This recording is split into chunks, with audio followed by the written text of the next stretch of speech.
Hello, everybody. My name's Milan Starcic. Welcome to Freedom Rising, a podcast dedicated to empowering individuals on the journey to personal growth, lasting serenity, and freedom from addiction.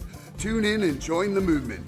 Your journey to freedom starts here. We neither represent, promote, or demote any 12-step program or organization. We are merely souls on the path of recovery with the desire to expand our lives and experiences and share them with you. Hello, everybody. Welcome to the 139th Recovery Freedom Rising podcast. I'm Milan Starcic with co-hosts Shannon B and Bryant W. Today's topic is relationships while in the program. Would you please share what this means to you, Shannon, and why you're happy to discuss this here today? No. No. She's like, I'm just observing today, just listening. I think I'll just listen today. Yeah. That'd be awesome. Hey, I love you guys, by the way, and I'm so glad we're here together today.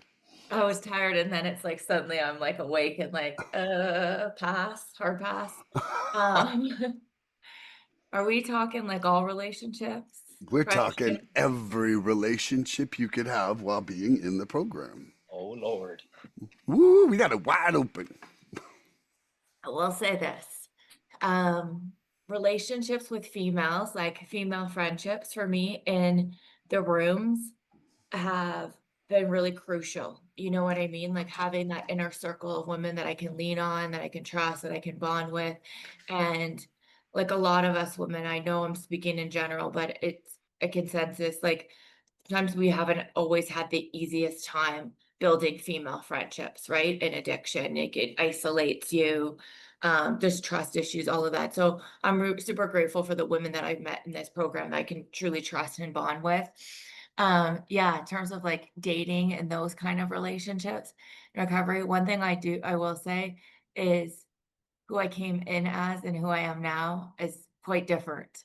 So, working the steps, living in those principles, starting to change kind of my views on things and what's important to me and what I'm looking for in a partner and my relationship with God, like that all plays significant impact, right, on the relationships. Like what I look for before I came in and what I am now as a result of, being a 12-step woman looks a lot different. And I'm also grateful for, the platonic friendships I've been able to form in this program as well. We can get more into it after, but that's just a general overview. Relationships certainly look different than they did before. Woo, I'll second that. And, I'm grateful for the relationships I got with both of you guys right here. Great. Mr. Bryant Wakely, you put your full name on this one. Everybody knows who you are now. Uh-oh. Just look him up on Facebook. Anyway, Bryant, so for relationships while in the program, could you share what that means to you and why you're happy to discuss this here today? Definitely. I would, I'm fine with that, but if you'd like to call me something ridiculous, like one of my beautiful nicknames, you can do that. So what happened is, what comes to mind is, I think some of the more sad and self-defeating experiences prior to getting sober, is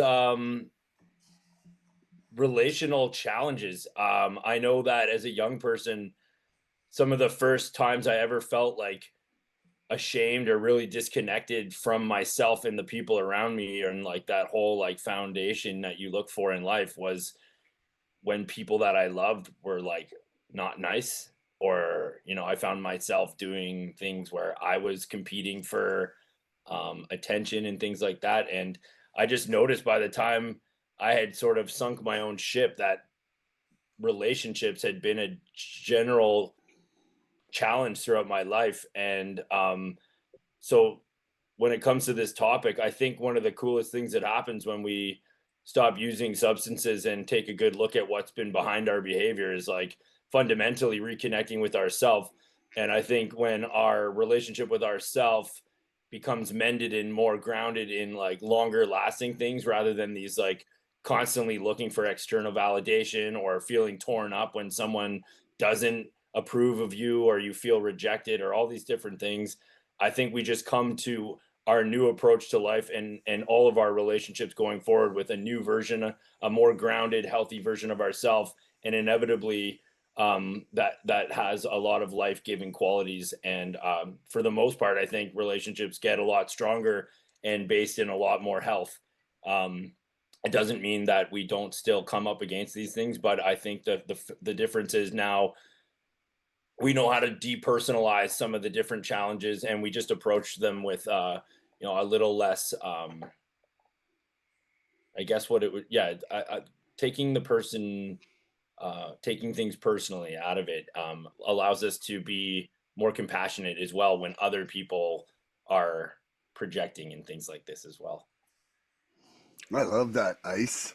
And, for myself, gosh, this is such a gigantic topic. I'm Yeah. not even sure exactly where to start here, except for, the first thing that came to mind with this topic is they say don't have a serious relationship, the first year you're in recovery. Well, it's a little bit hard if you're married and you don't want your marriage to not be there. So Yeah. it's kind of like you go right from, a place like Options, where Shannon and I came out of, and you're kind of working on yourself, and now you're working on yourself in front of other people or with other people. Like it becomes quickly, the bubble wrap is ripped off real quick. And for myself, I started initially gauging my success or failure inside my own program by how things were happening with Michelle and I. And it Yeah. was it was a horrible thing actually for that, because it constantly just made me feel like I wasn't getting anywhere with my own personal recovery, because it's like I could practice these principles in the affairs of my head, but Yeah. to practice them in a conversation was just lacking, we could say would be a good word. And and then coming back home really put me in a situation where, like family members who no longer trusted me, for deeply wounded relationships. It's kind of like opening up a bank account and starting with minus $500,000. And people are like, hey, how's your earnings? And you're like, well, I'm actually still shitty. But so it's been a real challenge to separate my sense of self worth from where my relationships are at, you know, Yeah. because they're not the same thing. And then, one of the things like Shirley there at Options, she was the mistress of saying, I don't hit the ball back anymore, you Yeah. know? And for myself, I loved that, because it just means that we don't have to be, living those same relationship cycles that we have with family members or loved ones, like over and over and over. And when I'm tired, when I'm out of sorts, maybe when I've ate the wrong food, maybe when I haven't exercised enough, I'll find myself fully hitting the ball back. In fact, sometimes I'm the one starting to serve. But at other points, I'm just like, no, I'm not doing that. And then that can create disappointment inside that relationship, because that person has started to depend on that cycle, positive or negative. People get Yeah. into relationship cycles and it starts to feel comfortable, even if it's a bad cycle for both of you. You know, I'm going to leave that there so we can jump into the questions. But I got a question for both of you. Guess who loves Oh, you? oh yeah. I don't hear any guesses. Okay, it's me. Oh. Oh. I know, spoiler alert. My mom. Oh, yeah. Ooh. Woo. He loves me too? She might have watched one of these and thought that Bryantson or Mr. Ice is such a nice fellow. He's a little cold in his name, but other than that, in his heart, My he's warm. mom is the sweetest woman you'd ever meet in your life. Like she I would like, get that vibe. oh my gosh, it's so nice to meet you. Yeah. Yes. And I'm like, all right, all right, all right. Well, That's a it good was like my mom came down the stairs when he stopped by this summer, and she was like, "I love you," and gave you a big hug, Brian. Oh yeah, yeah, beautiful. Yeah, That she was was like, pretty "Hey, amazing. I love you too." Yeah, yeah. It's like awesome. All I had to do was show up. How it should be. We Yeah, Right. show up and people shower us with love. that's right. That's right. Wait till you get here, Shannon. You're gonna see. I look You'll be forward by. to it. Okay, would you like to start the question, Shannon? No, thank you. You can Okay. though. Okay. Okay, so I'm going to ask Shannon a question. We no longer confuse chaos for connection. Serenity becomes the new language of love. What qualities do you now seek in relationships that you once might have overlooked?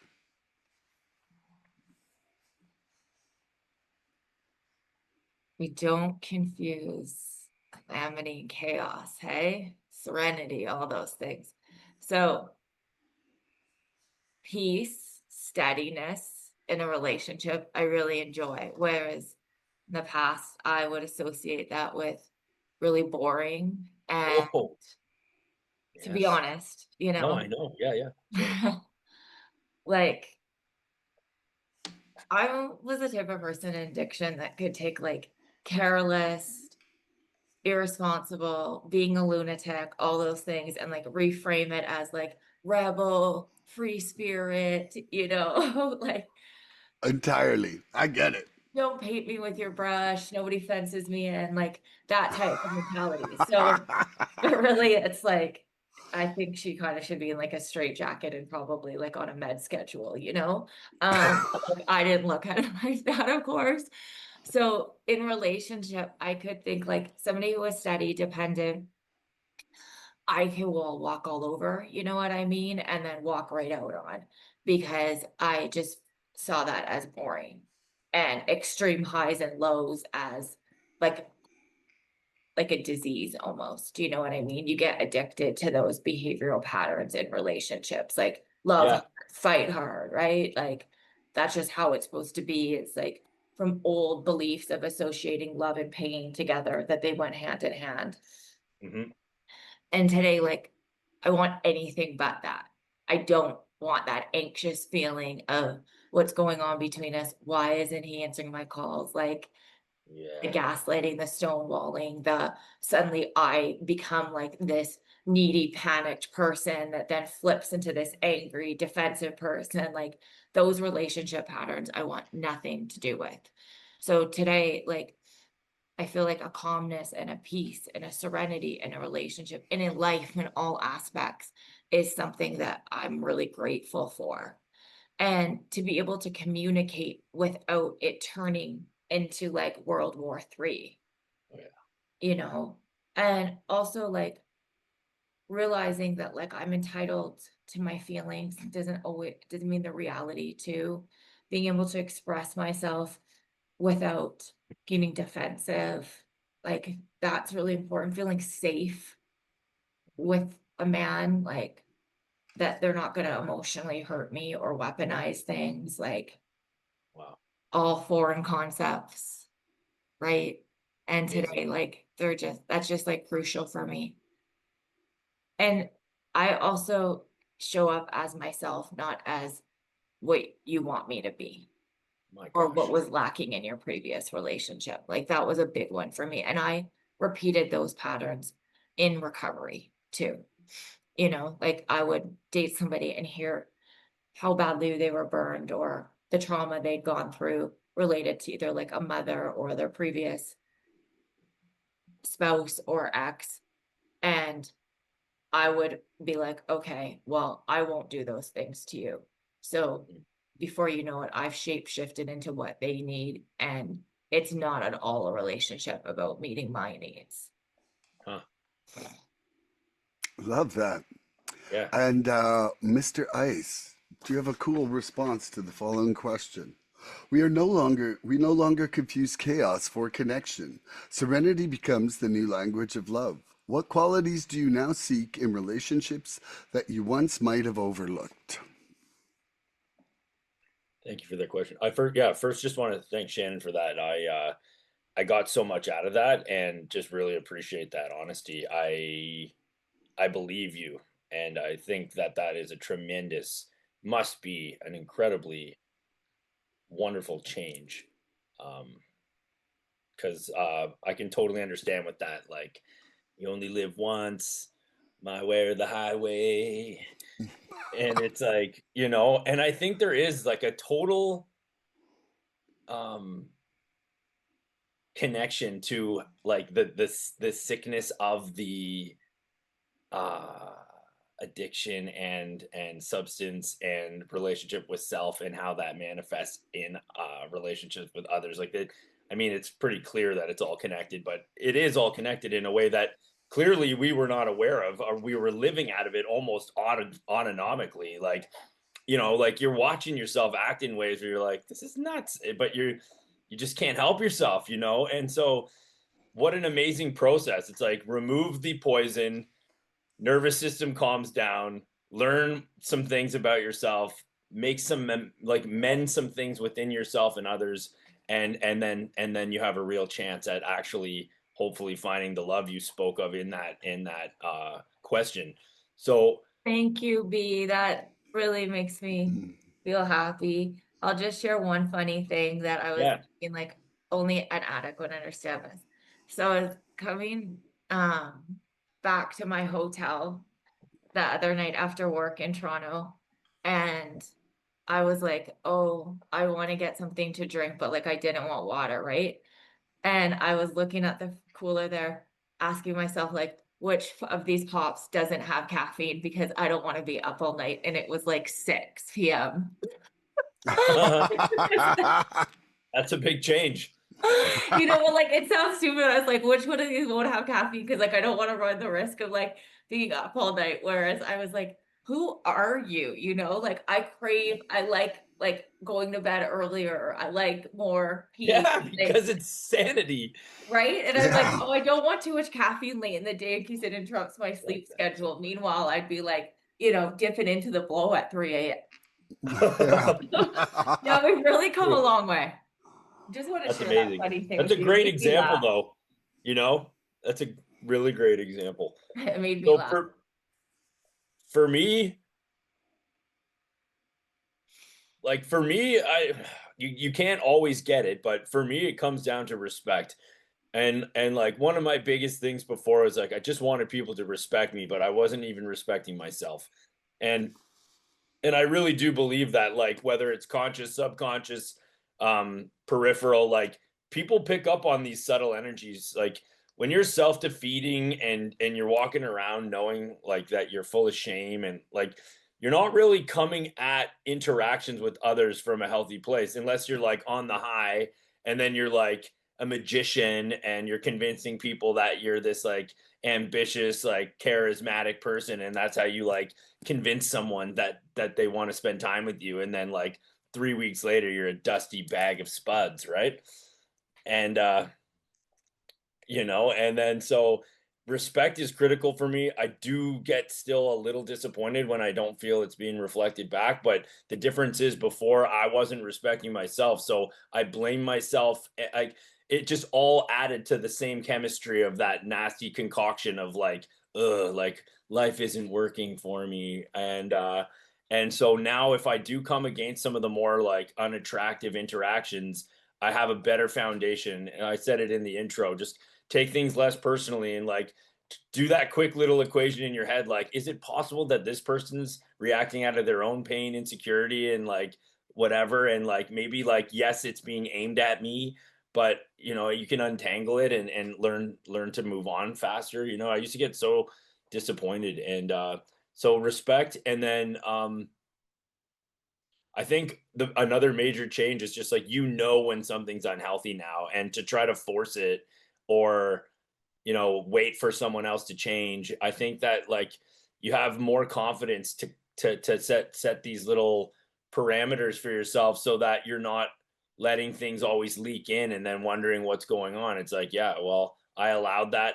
Then the main thing we learn is to take our part, right? To be responsible for our part in things. And it's really, really hard sometimes, especially if you love deeply or you're like already super invested in someone or something. It's really hard to give up or be like, I can't do this anymore, because there's this huge part of you that wants it to work, you know? And so you have to navigate these things. I have a handful of relationships, family, friends, and previous partner where I would have gone to the death, man. Like I really would have. Like I really wanted, I was that dedicated and caring and hopeful, and I guess you learn to just be more accepting of things, and then um the willingness to live and let live, without you being necessarily grinded up in the process.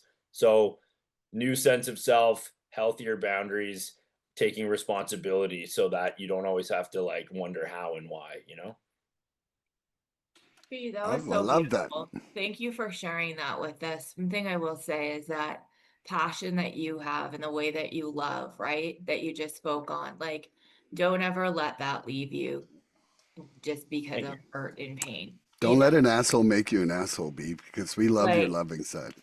that's how I am too, and I don't want to change that way about myself, even Yeah, pain and hurt. The only thing is that if I'm gonna love that way to another, I need to love myself that way too, yeah, first and foremost, right? exactly. So, Yeah, You got to yeah, lead thank by you example. for sharing that. And for touching on respect too, like that's always been a huge one. I didn't really respect anybody I was with, but I also didn't really respect myself, if I'm honest. yeah. You thought you did, but or we did. At least I thought I was, but Every definition I had for anything was skewed into how it like Oh, yeah. served me at the time, right? And then What? And it's it like would morph. It would like today it's this, tomorrow it's that because I need it to be that. And then tomorrow, the day after, it's going to be that because I'm going to have a whole different opinion. it's like going up to your boss after he comes down on you, like, get over it, man. Like I'm working so hard for you, and he's like, "Are you drunk right now?" Like, And you're like, or just a I would little. wake up like yeah, like I can see that you're working hard, but you're drunk. I'd wake up having just come up, like come to, should I say, after just been on one, and I'm like, they're stalking me. These people are stalking me with the emails. Meanwhile, it's like 10 a.m., Yeah, and I'm like, this is the problem. I'm like, I can't breathe in this job. Like, it is a Thursday, Shan. Like, just the mentality. yeah, yeah. It's wild. I like it. So we no longer confuse chaos for connection. Serenity becomes the new language of love. What qualities do I now seek in relationships that I once might have overlooked? Well, I think one of the first ones for me is space to be me, and I Mm, don't just mean like somebody allowing me to be myself, but actually respecting my need for me to actuate my program to be in a good frame of mind in the day. You Yeah, know, like I have a pretty set existence and I'm okay with that. In fact, I am fucking loving it. Let's just be true about that. But the thing is that, things that try to encroach on that and people yeah, that try to kind of encroach on that, then I feel friction immediately. And I don't think that I used to claim as much like necessary spacing for me. Like there's just a lot of my life right now that's non-negotiable for others to take claim on. And I think before I used to really people please and give so much of it away that people got used to that. yeah, yeah. And and things that I seek in relationships, I like to be around other people that want to grow.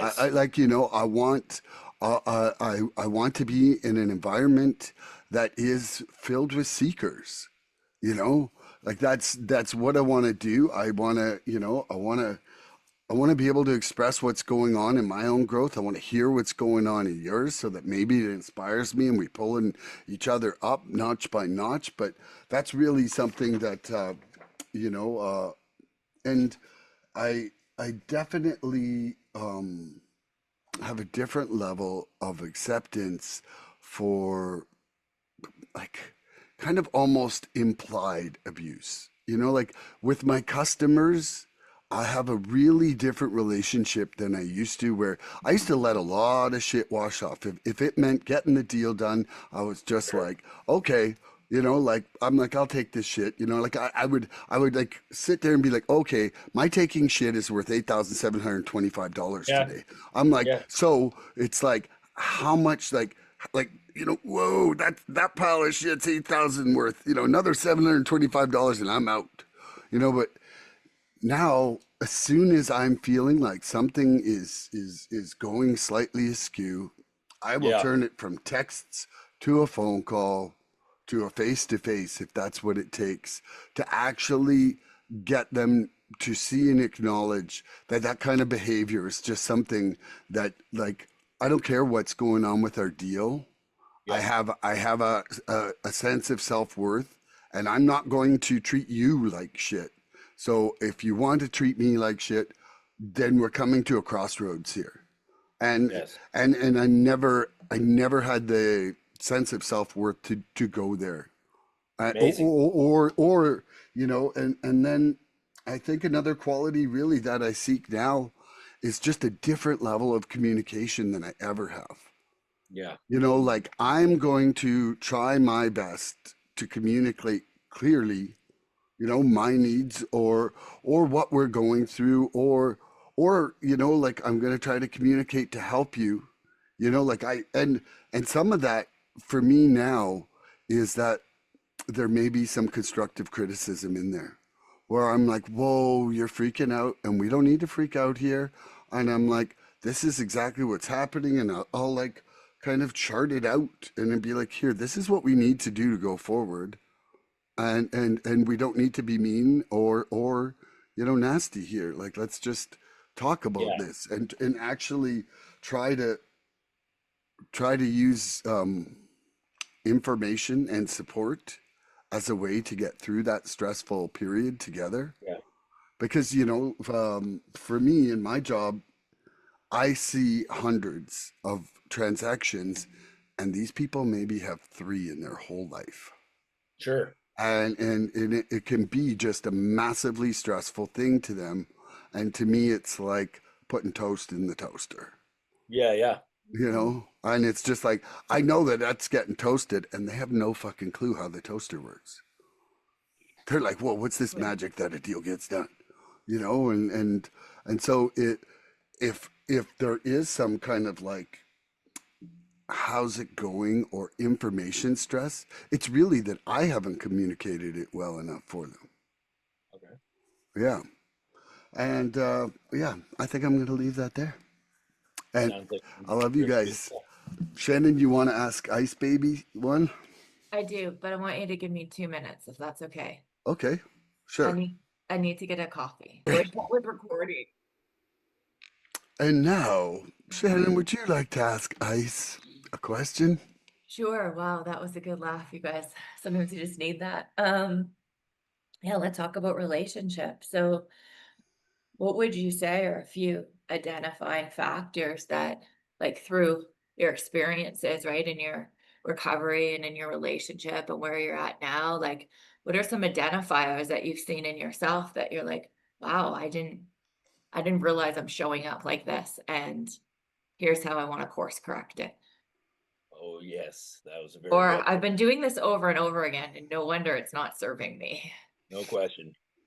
So, yeah, wonderful. And such an amazing and important part. That's why I love step 4. That's why I praise it, and I believe it saved my life, because I became aware of what was fundamentally operating underneath the insecurity that was kind of the actual energy that was leading to a lot of what you just asked. So, repetition and kind of, okay, so I'll just answer the question. So I, unfortunately, and I still feel not great when I say it, but I feel better when I say it, is like, I had low self-esteem. Period. It was like the actual thing that was underneath all of it. It was my sense of self. I had um the ego was obviously functioning. I had deep wounds, unhealed kind of places in my life where I had judged life, judged others, judged myself. I had made bad decisions where I had shame in my life. I had done things that I like didn't think I would do in life. And all that added to like a sense of self that was very insecure. And when I say that, it's not like, oh, I'm so insecure. It's like it wasn't secure. Like it'd be like if the nuts and bolts hadn't been tightened up. It doesn't matter why. It's just that they were not tight. And like I had to destroy that old idea, which usually happened with the step one. Like I was ready by the time I came. I had been mangled to the point where Mangulis, I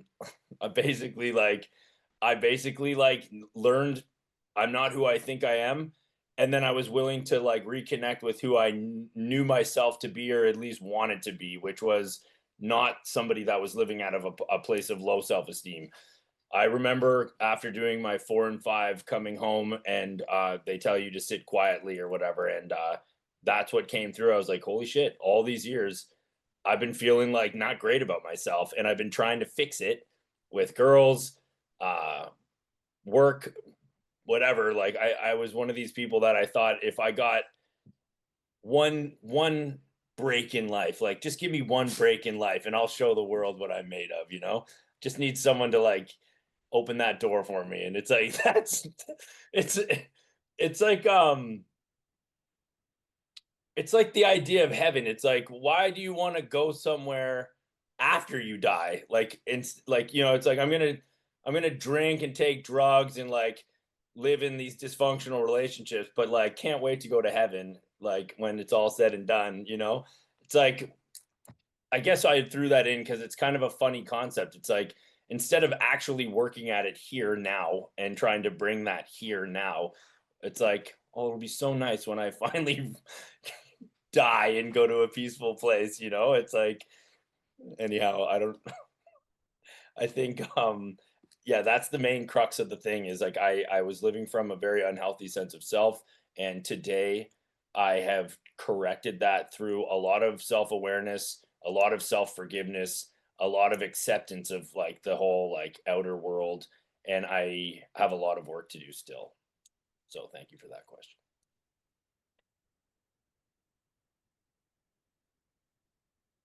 Oh, sorry. Could you repeat the question for me, Shannon? Yes, now that I just saw your name, I was like, what are they talking about? But I just laughed because I thought it was another one of you guys' nicknames. And then I'm just like, what? Yeah, that was a bit. Yes, Dawn, I can. Um, There it is. You can call me Donnie too, if you like. I'm gonna keep forgetting what I'm talking about. What are some like identifying behaviors that you've exhibited in relationships or things you've tolerated that you realize like just doesn't serve you anymore?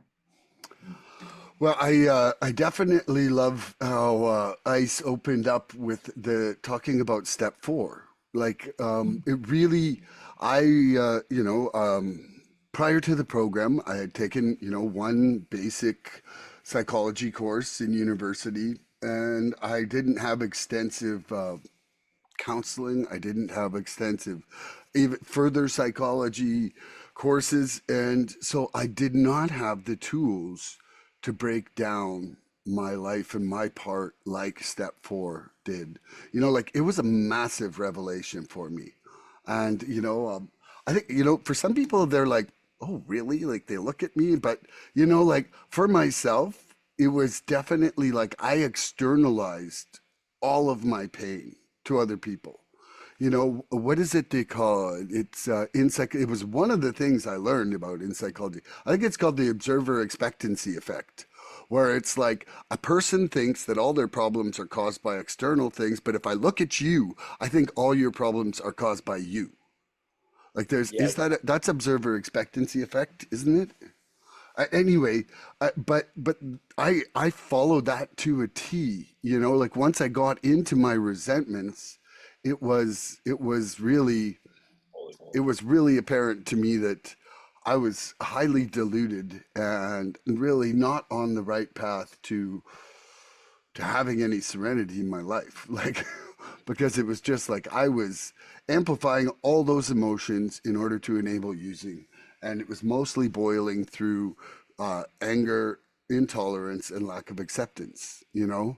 And then, of course, over all three of those was dishonesty, whether it was dishonesty to myself, to you, or, you Yeah. know, just about how things were really happening in general. Like, you know, I think that you can put your head in the sand, but you can only claim ignorance for so long, you know? Yeah. You know, like you can just kind of be like, whoa, I didn't know. And, you know, and you look in history and you see a lot of people where it's like, how could they let that happen? And it's just Yeah. like, you know, because people just can turn and look the other way because they don't want to assume responsibility. And for my life, that was definitely part of it. And so, you know, now, since the great resurrendering of 2025, I feel that I'm trying to let go of a lot of expectations, you know, trying to really surrender those expectations of other people, of like the shoulda, woulda, coulda, and trying to, you know, trying to allow acceptance and tolerance to come from within me towards other people, because I really have taken a deeper look at how, like, how hurtful and like how when you're intolerant of someone, you're basically telling them that who they are is wrong all the time, you know. And I feel like when I look at that with family members, that has been such a shitty, damaging part Oh God. of my character, that, you know, like neither of you guys have kids. So like you might have really fucked up your life, but to think you fucked up a child's life is a whole nother thing, you Oh know? boy. You know, like, and that is something that there is a shame and a guilt there that still needs more healing for sure, you know, and so I continue on my venture on the steps. But another one really is anger. You know, like anger just serves to create a shitty, toxic environment. And Yeah. like, I don't like to be around it. And I certainly still can feel it though, you know? Of course. Yeah. And right now, you know, some of my greatest coping mechanisms are exercise, you know, exercise, prayer and meditation, and removing myself from the presence of others. You know, like sometimes Yep. I need I need space to just get out of your space Yeah. Yeah. when I feel like I'm toxic. And it's like when I'm like, whoa, this train is gonna crash, you know, it's like somebody switching to the other track so you don't hit the city. It's like, you know, I'm gonna go around the city and crash by myself in the country, you know, instead of taking out the entire population. But that's what it feels like. Like there's Yeah. just times where I'm like, I cannot stop this train, but I Yeah. can turn the train out of the room. Right. Yeah. So I'm That gonna was great. leave that one there. And I still love you guys. That was great. Thank you, Milan. Yeah. Lots of honesty. That's my favorite thing about this stuff is Mm. we're saying things we spend our whole life hoping people would never know about us, but we're ready to talk about it.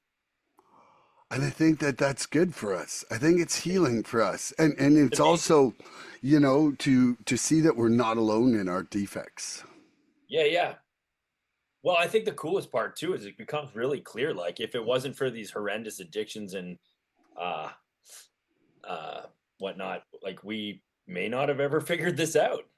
Yeah.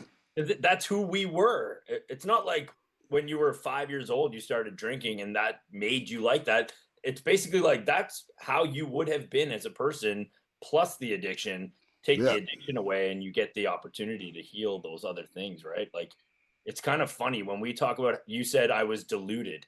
It's like Mm. I started laughing. I didn't mean to, but it's like, it's funny because we're admitting like we were not on the right track, and like what an amazing thing to figure out. Mm. Yeah, it's cool. Thank you. I love you. Yes, I love And you. Shannon, would you answer your own question? And could Yeah. you like ask and answer in like a conversation format? Like a multiple Yeah, personality. yeah, yeah. Like Like that. one has a Spanish accent. No. So you want me to do what I would typically be doing if I wasn't on this with you guys, right? Yeah, that's right. Okay. I don't mind talking to myself, but like if I start interrupting myself, then maybe we need to like pause this podcast and I need to Yeah. go get some But then it'll really highlight how you need to work on that relationship with yourself.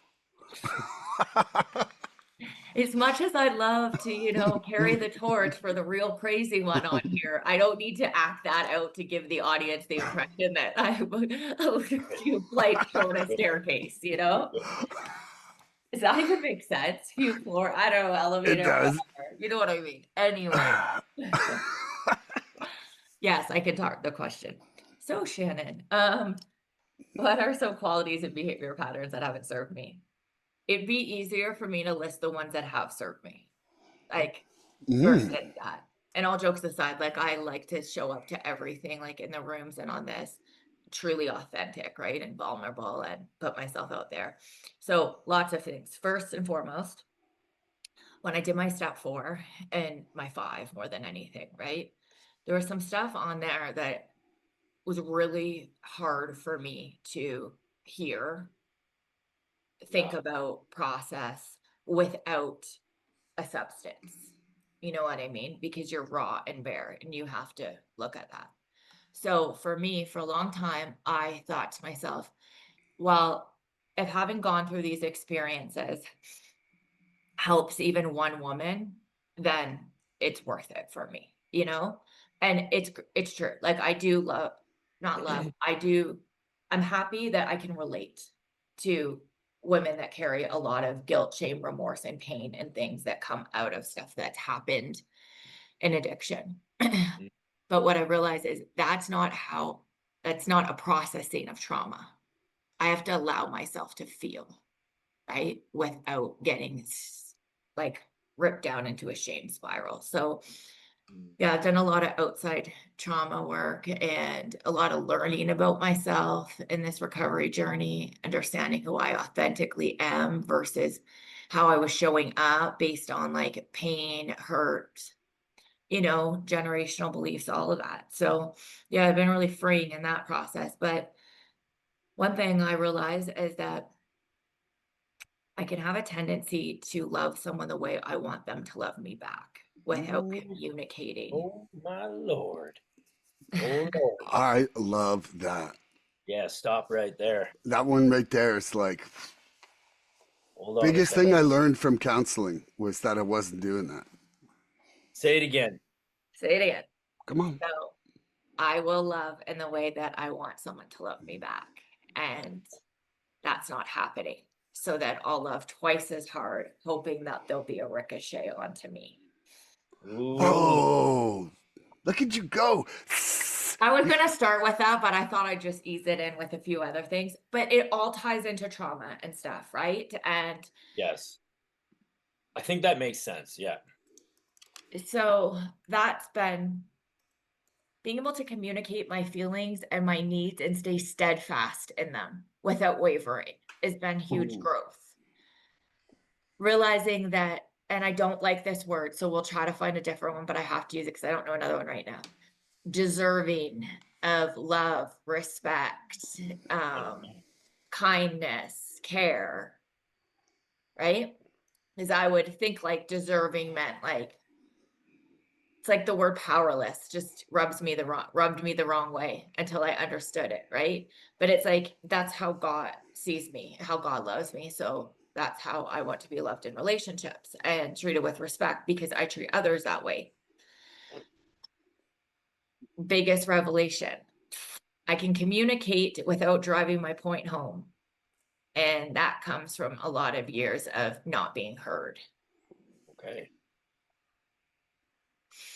Wow. So those are big ones. I continue to learn each day, right? And how I show up. That because somebody doesn't agree with me or has a different point of view doesn't mean that that's the road to us falling apart. Yeah. Yeah. That you can disagree without arguing. Ooh. Being with somebody who can say, okay, let's table this and just enjoy this. Like this has been heavy. We can let this go for right now Yeah. and both like pray, reset on it, and we can talk about it again. And that doesn't mean they're getting ready to pack up and leave. Nice. Because Yeah. I would fight something through out of fear. And Yeah. all of these behaviors came from my experiences. Like I've had someone stonewall me. I've been in a relationship with a narcissist. Like that was the biggest amount of work I've ever had to do to leave that relationship and to rewire. Yes. So yeah, those are all just learning things, right? And to hold that boundaries are actually to bring you closer, not to push you away, and aren't a code word for you've done something wrong. Whoa. Because I would hear boundary and be like, I've done something wrong. I'm being punished because I've been punished so much in life, right? So yeah, that has been real tremendous growth. I don't have to fix everything, even in my friendships. Oh, people want to know me because they genuinely love and care about me and want to be of help. It's not that if I expose the way I'm feeling and my vulnerability, that it's going to then be thrown in my face at a later date. Yeah. Working through those things. And honestly, like my relationship with God is first and foremost, then my relationship with self, right? And then my relationships in my life. Some good stuff.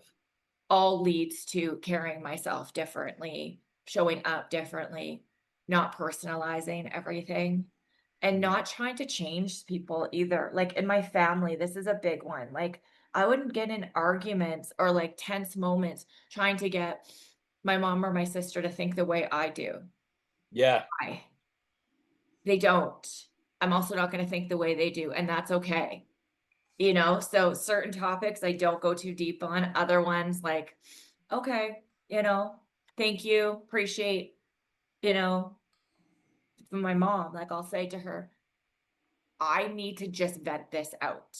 I don't need you to get like she'll get concerned about things, and she has every right to, right? Because if I'm carrying a lot of stress or pain or overwhelming things, then she worries I'll go back to addiction. And that's every right. Sometimes I need to just say, hey, I'm steadfast in my recovery, but you can support me in this, and I just need to get this out unfiltered and I'll be good. And she's like, okay, honey, I'm here for you. Right? Oh, Like asking yeah. people to hold space for you where you don't need them to fix it. Yeah.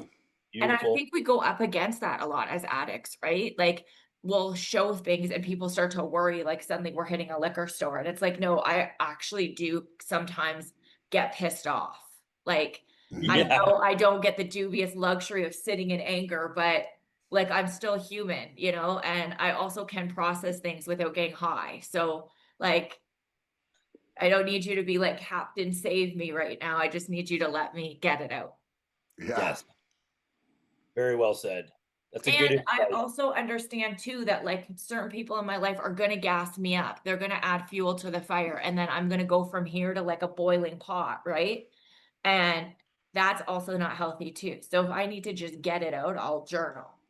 Beauty. So yeah, just like things like that, tools and relationships, doing a lot of work. I keep uncovering new parts of me. That's great. It really does come down to finding a person in life that you're evenly yoked with. That's a big one. Your core values are the same. Your communication styles are similar. Your honesty, your vulnerability, that trust is all built, right? And like when you see things that just are not working, like for me, being in a narcissistic relationship the way that I was, I knew for a long time this wasn't right. You know what I mean? But my brain was like being washed in a way. Yeah. And yeah, now I'm like very sensitive to it. And I've had friendships like this too. Like I've had a long-term friendship with female that was a narcissist that I didn't even realize until I realized. And then you can't unsee it. And then you're like, gotta go, you know? God. Oh Lord, yeah. You know, So yeah, that stuff is like, ah. I also show up the way I want to be treated in a relationship. Like, Yeah. I'll openly share this because it's been years. This actually was removed from me and fixed very early on in my recovery back when I came in the first time. Is stopping that back burner and that attention thing with men. Yeah. So I had a sponsor that had that same defect and she worked with me and God lifted it and it's never come back. what is it you're talking about? I don't understand. You'll know when I say it. What? Like, even if you're in a relationship or you're dating someone, they're Mm. not giving you everything you want. So you're like, well, I got so and so over here that I know would, you know, be Oh, eager to date me if things were to shift, or I'm Yep. getting attention from men in ways that are filling what is missing, what I think in my relationship, which is really missing in myself. Yes, Mhm. ma'am. Does that make sense, you guys? Yeah. Of course. yeah. External validation, Yes. like even who Couple I'm maybe horses in not the interested in stable. at all, but they are like, what's up, you know? And I'm like, check, boom, next. Like, Yeah. Couple horses in the stable. Oh my gosh. yeah, like women call it on the back burner, right? Yeah. There it is. There it Like is. when I was in addiction, I was a bartender and I remember I worked with another bartender and he's like, women are like monkeys. You guys can't let go of one vine until you're onto the next, That's right? the thing. Monkey Oh. branch. And I was like, oh, I don't know about that, as I'm meanwhile lining up my next hit, you know? Oh yeah, yeah. You may have had a little toe over here on another limb too, you know? And it's like when I had to go on an amender, you know what I mean? I'm making amends to men in my previous life. And it was like, holy, the way that I thought, like, these were nice, genuine guys that were interested in me and stuff that I kept around till I felt better. And then I was done, you know what I mean? And Oh it's like, Lord. all I felt like was, well, you know, like they should be lucky because I probably wouldn't have given them the time of day if I wasn't so down and out. Did you ever say to someone, sorry, backburning you was wrong? Did you ever make that amends? I just want to know if that sentence ever had to come out. Not backburning, but yes, I owned the fact that I used somebody when, Okay. because I was deep in You back- addiction, right? Like deep in alcoholism. And when that happens for me, my self-esteem goes down, my depression, like I just want to feel good. I want somebody, right? So it was more like just somebody that, you know, condoned my drinking, that so enabled me like around for a bit, you know, till I got my Yeah. confidence back. And then I was like, ooh, this guy's too nice. Like, homie, don't play that, you know, and I cut it off. Makes me sick to think about now. And I didn't look back, right? Yeah. But yes, I've made these amends and I've had to own that. And Shan. Sorry. I'm done. And I just feel like I really rawly exposed myself on here. I really love that you did, because I think That's it was actually, I think, a very beautiful psychological profile for people about relationships in a lot of Yes. ways. I also want to say, I think the word that you were looking for, instead of deserve, would be worthy of. That, yes. I Yes. never thought I was worthy of any of those things. You Yeah. are worthy. So that's also ties into like when someone was really nice to me, right? Or like a guy treated me with respect and care and kindness and compassion. I didn't think I was worthy of those things. Mhm. So therefore I was like the sizzler, aka backburner. Oh my God. Backburner is now for sure Well, you your used to call nickname. me the accelerator when I was That's one of the partying. bigger This names is that have funny. shown up on the The screen. sizzler. It's time to barbecue. But yes, it was because I didn't feel worthy. So when someone treated me poorly, or it was like that bad boy, you know, that had no ability to emotionally commit or be emotionally available, I felt that's what I deserved. My gosh. You could help a lot of people with that honesty there. Yeah. I think that was very insightful. I absolutely loved it. I was like, go. Worthy, that's it. Yeah, That's the one worthy so of, hard yeah. to choke down, you know, B, when you're Yeah. like low self-esteem. Like I've had those things and people are like, Mhm. what did you ever have low self-esteem about? I'm like, Yeah. But you that's want the to other talk to my problem. childhood? Yeah, but that's the other problem. People look at you or look at someone and they're like, what could possibly be wrong? And that's a huge flaw in perception as well. And then you feel like you're not worthy of being honest about your pain because you should just be okay and you're not. Mhm. I So shared it goes at a both meeting, like ways. a speaker meeting that they asked me to, and the woman that spoke after, she's older than me in the program, and I'd seen her around a few times. She said, I have to be honest. When I first met Shannon, I said, what kind of problems has she ever had in life? Sure. And And that's I judged her fundamentally all wrong. these years. She's like, and now to hear this, I heard myself and her. And it's like, but that is toxic, you Yeah, know? yeah. People It's do not that. good. They think people, and just because I show up maybe It's looking like I'm good, I'm dying inside. I'm crying in my car. I can barely make it out the door, you Yeah. know? Like you it's don't know what literally people the are going word through. Very prejudice. isolating. Yes. It's the word prejudice, prejudging. Can I quickly ask, just for my dog has been asking me to Yeah. be outside. Yeah. So do you have a question for me now, Mr. Ice? Yeah, I kind of just fabricated it now. And I think it would be a nice thing to do is just, as self-centered as it may seem, I would love to know what one of your strengths are, and if you could tell us a little bit about that. So could you just repeat the question? You glitched out for 1 sec, and I couldn't hear Oh. the full question. My question to you is, what is one of your strengths? And Oh, can you tell us a little bit about it? okay. Boy, this is a tough one.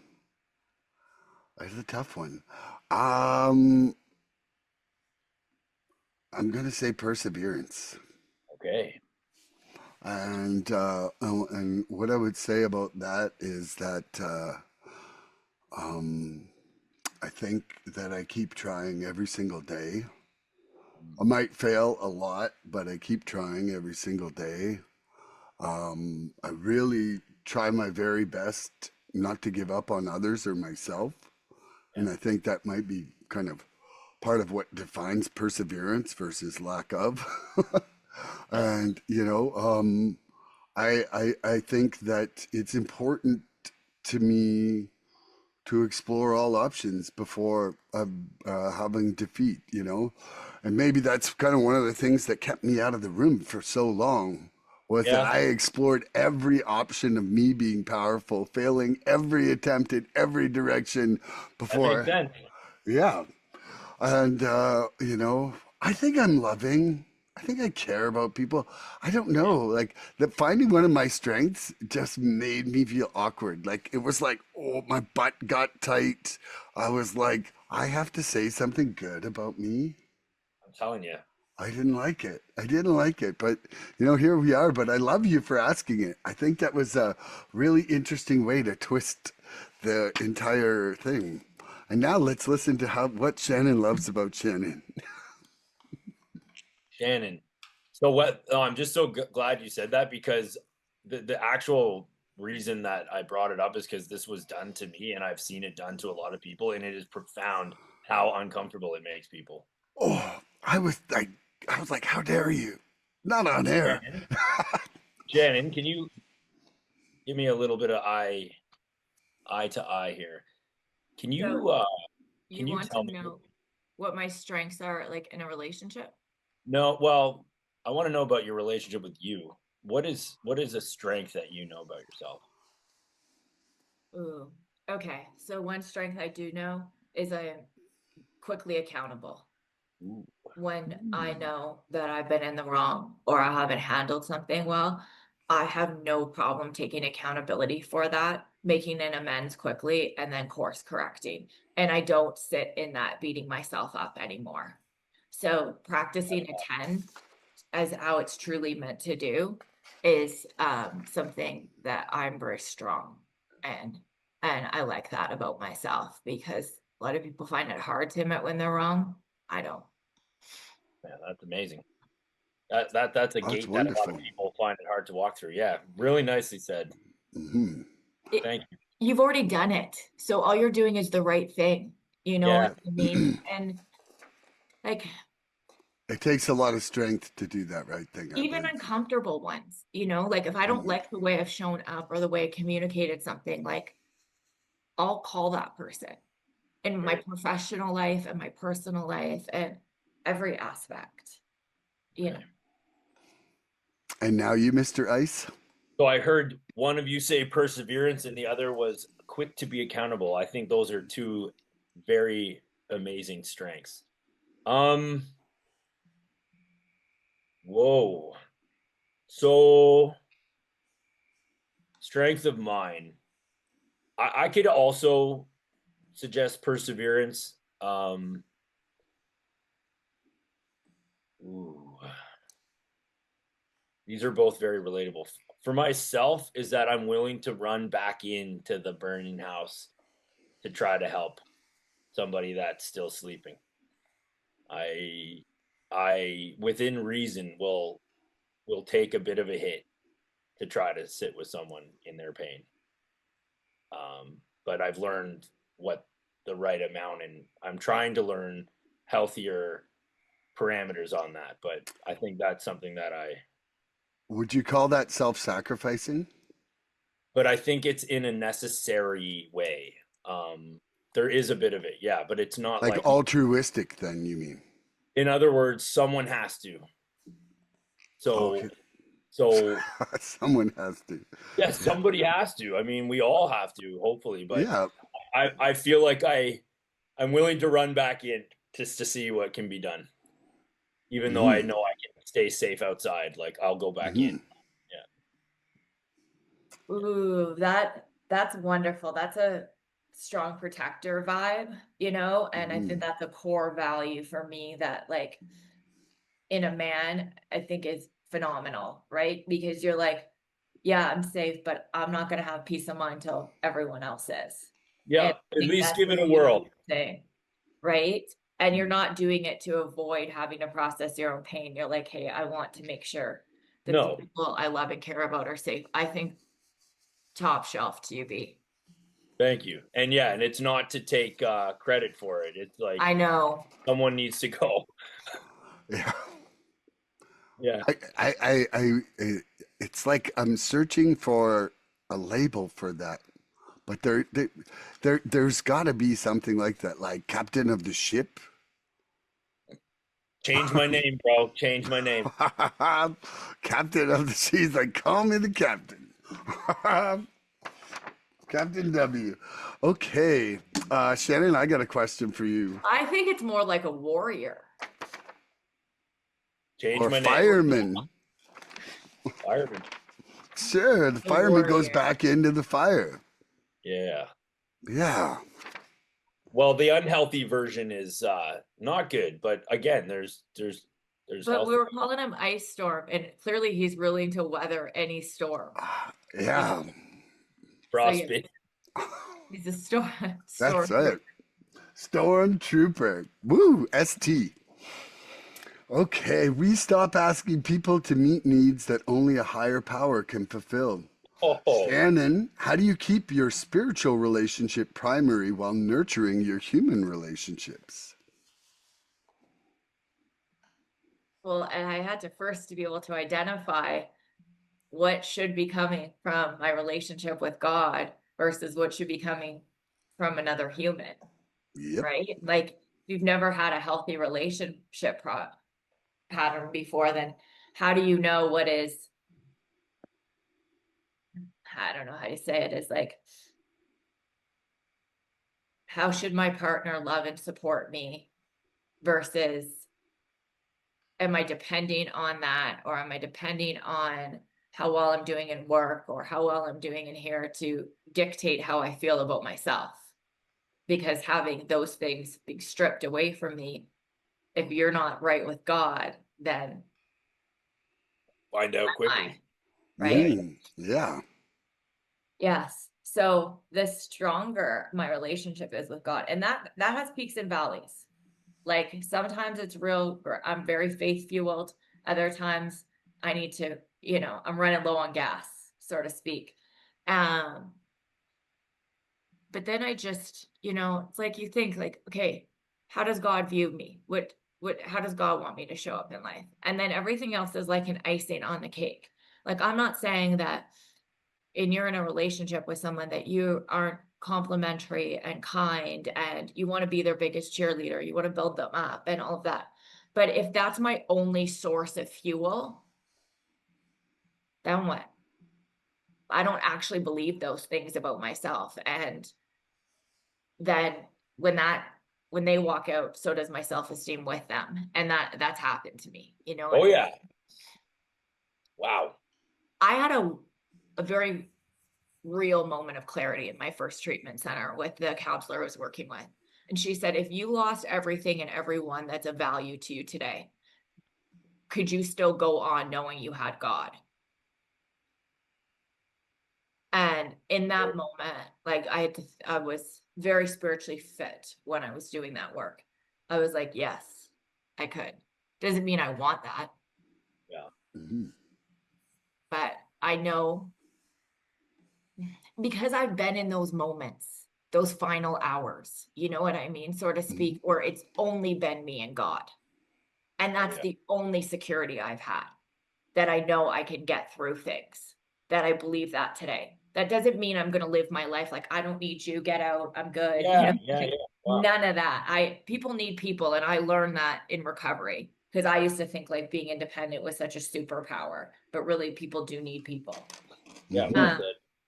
But like any good addict, you take anything to like the upteenth degree, then it then becomes a toxic, harmful quality when it started out as a good one. But yeah, like, I was at that jumping off point, right? That hadn't have been my relationship with God, I wouldn't be on this podcast with you guys, because I would have succumbed that night. I love that. That was a long answer. It was a perfect answer. Mr. Ice, we stop asking people to meet needs that only a higher power can fulfill. How do you keep your spiritual relationship primary while nurturing your human relationships? So I honestly think that's one of the most amazing opportunities and success giving aspect of this entire thing. Um, I've had very recently a few people be like, so you're just believing in nothing and like that gives you the strength to like overcome this stuff. And I'm like, that's if you want to look at it like that, that's fine, but that's not how I see it. But so again, sort of like back in the early uh, parts of this podcast, like the strength, the foundation, the strength that is given to oneself when you have experienced the guidance, the resources showing up. And I'm not talking about like the secret. I'm talking about like, no, I'm facing my fears and I'm going into a place that is terrifying, but I'm going only because I'm relying on this higher power. And you get out the other side of it. And the faith that comes from that, having walked with, a couple drops of oil in the lamp, it fills it a little more each time. I think that that's the only reason that I'm sober, is that I developed that relation with life. I say life. People say higher power, God, like it's life. Whatever gave me life, whatever life is, the intelligence within it serves in a much higher way when we are reaching for higher things. It sustains us when we're at our lowest moment, but that's like the not even close to what's possible, right? So it's like I am now able to, through the hardest challenges, um, no longer blame the creation. I just understand that there's human frailty and limitation, and that those are the ingredients that add to the unfortunate unfolding of some of the harder things in life. But the truth is always going to be the truth, and that thing is there and it's real and it is sustaining. So if I can once again pick up my bag and toss it over my shoulder and keep trudging. Can you tell me again what that trudging actually means? Walk with purpose.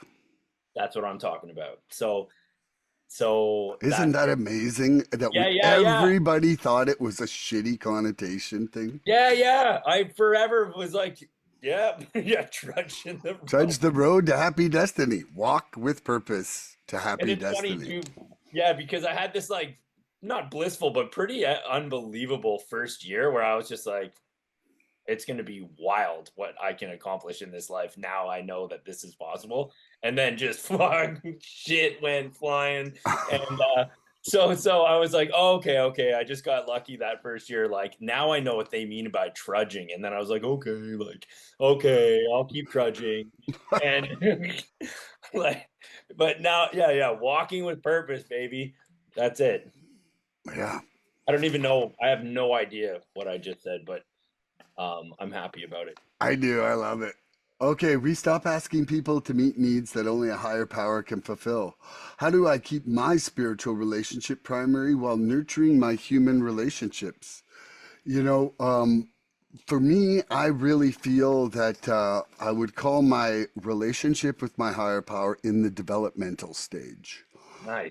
You know, I I came far removed from any sort of connection with a higher power other than for my music, and Yeah. so it's been an entire not only like primary, it was non-existent. Like I've had to initiate it, I've had to start it, I've had to like I'm kind of like working it every day. And then I mean, my next podcast today is about two-way prayer, and this two-way prayer is like got me like woo sizzle pants starsic. Like it's one of the ways that I'm trying to nurture that's okay. Let's all laugh for a second. But anyway, it's one of the ways that I'm trying to nurture my relationship. It's been shown to me that we have to listen as much as we have to talk.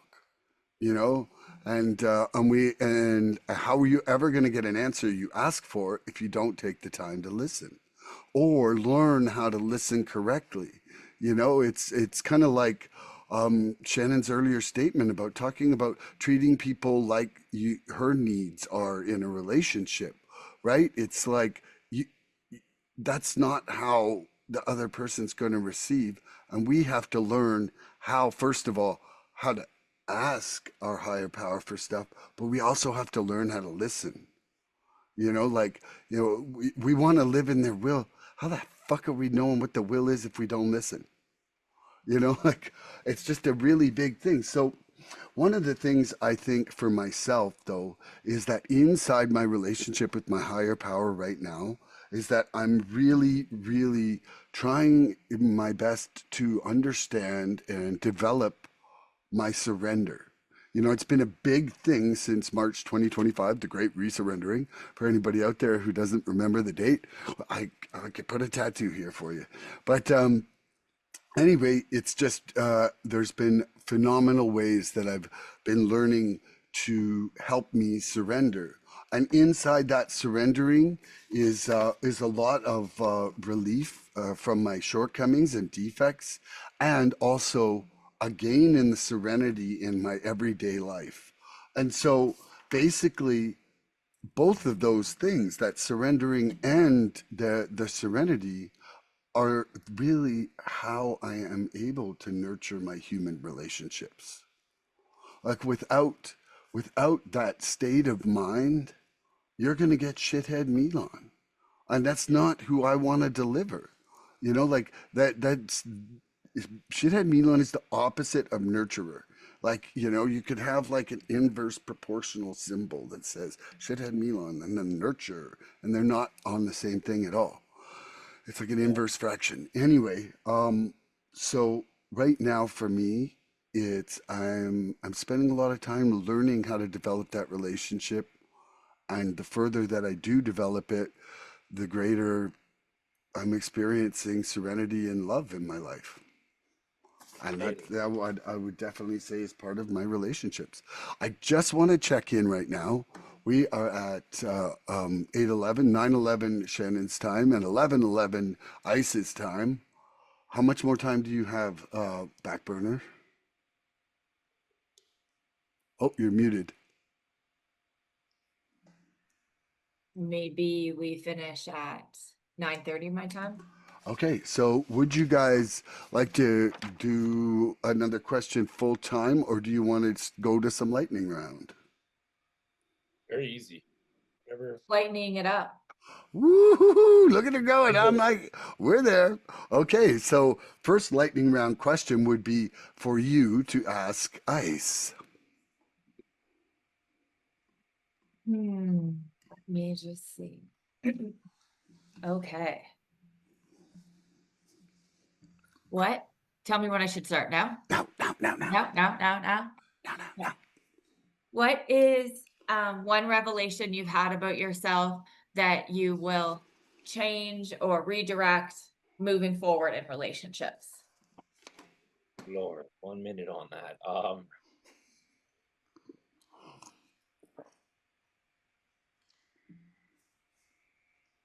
I've started as a son and a brother. I want to love unconditionally.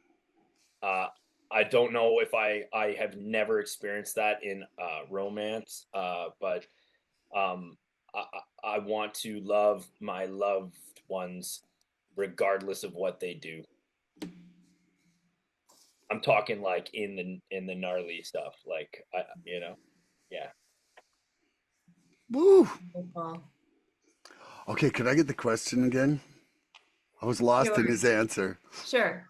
And like previous relationship, like experience or Mm. revelations you've had as a result of being in a relationship, what is something that you either want to change or continue or redirect moving forward? For myself, I think that a revelation to me was that even with the best of intentions, I can act highly defective. Like I can walk into a room filled with bliss. Like I've left some of these podcasts and felt like, woo, I'm glowing in my spirit. And then I like walk in and I'm like, shithead, like just say something. And I'm like, where did that come from? Uh, You know? And so it is really with much chagrin that I still have to surrender a lot of shortcomings. yeah, Yeah. no doubt. And for you, Dookie Duke. Let me think. Okay, I'll ask myself the same question. Um, it's hard, hey? Sorry, just you like know, it is think hard. of Yeah, when that 1 minute showed up. something like that's big and like been revealed to me.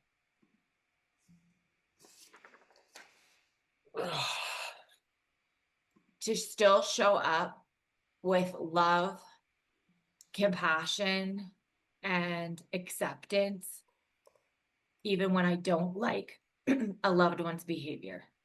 Yeah, Woo. that's right. Okie dokie. And now, Ice, do you have a question for me? Why are the relationships we get in sobriety and freedom from addiction so powerful within the community? I think for myself, it's funny. I was just talking with someone the other day, kind of on a similar thing, and it's that first of all, we share really vulnerable things Mhm. inside the meetings, and that vulnerability is reciprocated with vulnerability, and then it's like I think there's very little fluff talk. Yeah, Like there's much more desire to explore deeper philosophies that we're struggling with or parameters of the program. And I yeah, feel that for myself, it's just not lip service. I'm gonna leave it nice, that there. nice. Uh, Miss Backburner, What why are the relationships that you have what's the word? Why are the relationships that you've created in recovery so powerful? Well, I think it comes back to that one alcoholic or one addict helping another, right? Like our messages have depth and weight. So Yeah, even if the details aren't the same, the feelings, the experiences, and how we navigated that and how we want to be today are very much aligned. You yeah, know, like I can go in a room and I'll always hear something that's really put into words what I is going on in my head. yeah, And I'm like, wow, like I can really identify with that. We have the same type of thinking. You know yeah, what I mean? We have a disease that lies in the brain. yeah, So when everyone has that, whether they've done a work or not to be free of some of these toxic thoughts and behaviors are another thing. But there's always somebody I can relate to. amazing. Like you can go to an addictions counselor, a therapist or something, and they can help you navigate your feelings and all of that. But it's totally different when I sit down with one of you guys and I'm like, this is what I'm feeling, or like, this is the real grossness in me that's come up. And you're like, Yeah, here's Me how I too. navigated that. Because you're not coming from something you read in a textbook, you're coming from something you've actually experienced or yep, lived. yep. I think that's so important. And Ice, would you answer your own question in a question answer format with the hat forward, then backwards? So why are the relationships that I've created in recovery so powerful? So the two things that came to mind were the humility and the honesty. So you both basically said that, but I don't think it's very often that you meet someone from a place of admittance of defeat. And again, the powerless, it's a tough one, right? But at the same time, all we're saying is like, I don't have it all sorted out. Whereas like most people are like, oh, have you tried this? Like, oh, like so and so and I went there and like it was so great. And like you just have to go and ask for this and they'll take care of you. And like you need to try that. If you have back pain, like you need to go to my friend so and they'll do this for you. And you're just like, no, I give up. I fucked up. Like, you know what I mean? Like I don't know. I don't know. And I need help. I need help. And like I don't know why, but there's something so refreshing about meeting people in a place where we've admitted that we have a problem, you know. And then the honesty part is just like this meeting, like, or this podcast, like wild honesty. Wild. I love that. You can sit down with somebody, you know what I mean, and talk with them for half hour over a coffee and find out some of the most painful things they've ever been through, Yeah, or yeah, some of the worst things that they thought they were taking to the grave with them. And you don't even know that person's last name, but you bonded with them so well. And I know things about people in recovery that I've been shared in a room or that like we've confided in each other that I wouldn't even know about in some long-term friendships I have with yeah, someone. yeah, We get right into the thick real quick. yeah. And it's Hmm. healing. I talked to a lady last night very quickly, and she's a friend. She's on a similar educational path, and in the educational program there's a ton of intimacy and sharing. And it's not addiction recovery, but it's through this connection with these people, to the extent that this person told me they have told them things they've never told anyone on earth. And that's the same thing we find with our colony of this whole thing, and it heals you. Hmm. Like she said, I'm a new person now that I've been able to share this. And like that's like one of the keys to our recovery is sharing this shit that we never thought we would, you know? Yes.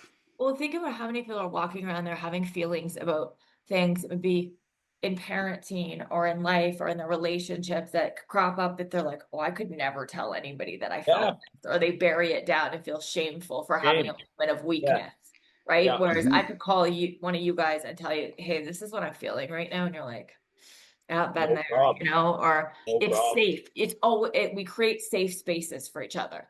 Yeah, it's well said. I love that. So, in recovery, relationships become a sacred space where growth, humility, and love can thrive. Kind of like piggybacking off these recent answers. Mhm. What is the deepest spiritual lesson you've learned through a long term relationship in recovery? You're asking me? Oh, yeah. Sizzalina, would you please answer this one? Yeah. Just because you can bond over those things and you met in a room with the disease the same doesn't mean you're both living in the same solution or have the same There's the other principles side. or Yeah, integrity, you that's know? the other side of it. Yeah. I've been burned by more women than men I've been in this program. And Oh I Ooh. Lord, say that authentically. step it And up, girls. so it's like, yes, we trauma bond too with people. Yeah. And it's like, okay, let me see how you are in, like, just because we have this in common and we are safe in a room doesn't mean that you're necessarily somebody I can form a real friendship with Oh yeah. in real life. Yeah, yeah. I'm glad you said that. It's very important to clarify, like that's not guaranteed with everyone, but we have the blessing of it happening with some people.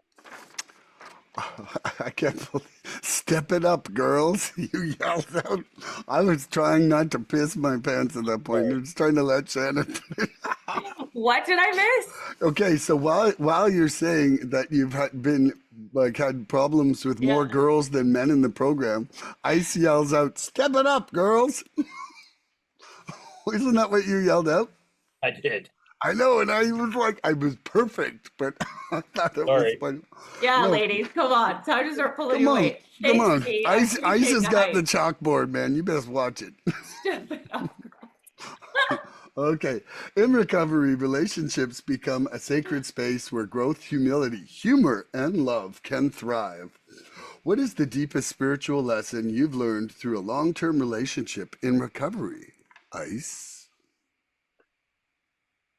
Oh Lord. So I'm just gonna hit it where the gold is. I have no idea. Um, okay, hold on. I need to restart my minute. I will, I promise. Gonna Now I hit it forgot the where the question. gold is. Okay. Okay. I don't even remember the question. Okay. What is the deepest spiritual lesson you've learned through a long term Okay, relationship in recovery? okay. Hit it where the gold is. Well, you know what it comes down to, and this is actually a very real moment. I get emotional immediately when I think about the person that saved my ass. Like the person that put out their hand and helped me. Um, Mhm. um, like it touches me so deeply that this person they were showing something that changed their life and they showed it to me, and that has lasted from the moment I shook that person's hand to today. And so that's the deepest lesson I've learned, is that's possible. That's possible. I love that. Yeah. Shout out to Harry. It wasn't Harry. Oh, okay. Hey, okay. No shout out to This Harry. is going off the rails, and I love it. That Okay. was probably the most wild change in emotion I've ever had in a short period of time. But that's how we roll. And Yeah. I love that. Absolutely. So, what is the deepest spiritual lesson I've learned through a long term relationship in recovery?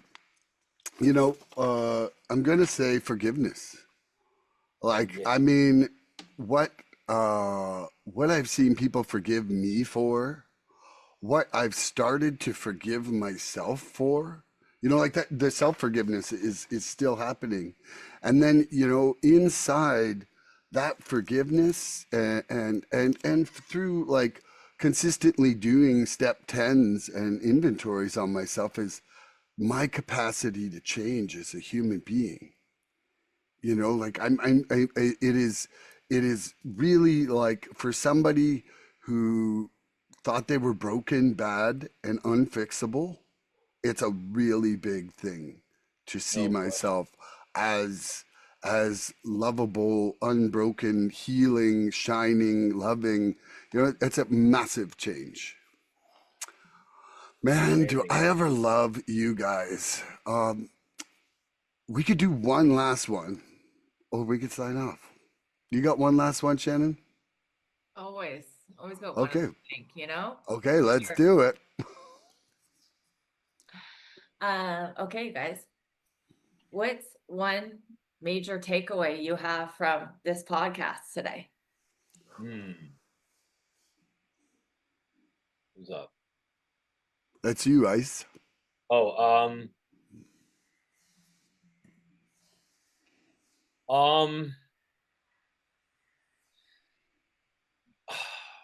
That this stuff continues to nurture, like whether it just never seems to lose its ability to nurture and create gratitude in me. I just was like, we'll just talk about this stuff, and I find myself deeply moved, deeply grateful, appreciative of the honesty from the both of you. Like, when you tell me the truth, I get restored.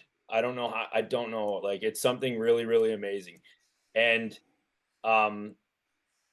it's very rare that you can admit so much flaw and so much grace in the same conversation. I mean, it's just amazing. So that's my takeaway. Wowza. I love that. Could you repeat the question? Sure. What's a takeaway that you have from our podcast today? Wow. Okay, first of all, that we could be the three funniest people on earth in some moments for me, and that humor is one of the greatest healing things on the planet. I saw at the conference recently, one of the biggest speakers, he was talking about while you laugh, you don't think about how much money's in your wallet. While you laugh, you don't think about tomorrow's problems. While you laugh, you don't think about somebody you just lost. Like, the power in humor is just astounding.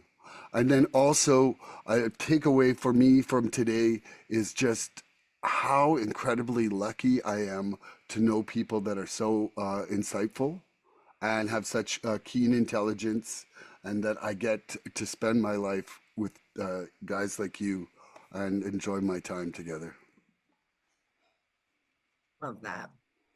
Yeah, for me, my heart is so full with how much I love and appreciate you both. Like, this has just been wonderful, and I learn and I grow, and I also realize I don't have to take things so seriously, when I regroup on these podcasts with you guys. Two, I feel like I can see my growth, right? From where I was to where I am now, and I look forward to continuing to grow on that pattern, like on the path that I'm on, right? Like, it's just wild how quickly you can become, I don't know if it's a different person or just your more authentic self, and that I'm not, like, I don't have that grip on me anymore of so many toxic parts of addiction, and not just the using part, but the behaviors. I love that. Thank Well, you. I certainly love you guys. Any final words, anybody? I'm happy. Have a wonderful day, everyone. And everybody out there, tune in next episode for more recovery fun.